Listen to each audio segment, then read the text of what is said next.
ఉదయాన్నే వినిపించే మతాచారమైన అజాన్ వల్ల నిద్ర పాడవుతుందని కామెంట్ చేసిన సోనూ నిగమ్ క్షమాపణ చెప్పేందుకు కూడా నిరాకరించడంతో ఈ ఇష్యూ మరింతగా ఎక్కువైంది.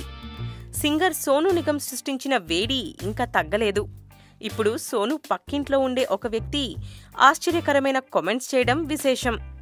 ఇంతకీ ఆ పక్కింట్లో ఉండేది ఎవరో కాదు, హీరోయిన్ శ్రద్ధా దాస్. పలు తెలుగు చిత్రాల్లో నటించిన ఈమె ఫేస్బుక్ సాక్షిగా కొన్ని కామెంట్స్ చేసింది. సోనూ నిగమ్ ఇంటి బయట బోలెడన్ని పోలీస్ వ్యాన్స్, అనేక మంది మీడియా జనాలు ఉన్నారు. నేను వాళ్ళ ఇంటి పక్కనే ఉంటా. మా ఇంటి కిటికీ నుంచి చూడగలను.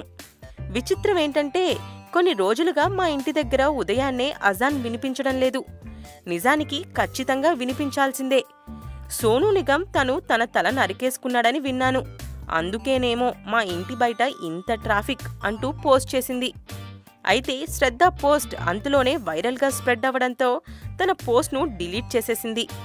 ఈమె చేసిన పని కారణంగా ఇప్పుడు సోనూ నిగమ్ ఇష్యూ మరింత పెద్దదైనా ఆశ్చర్యం లేదు.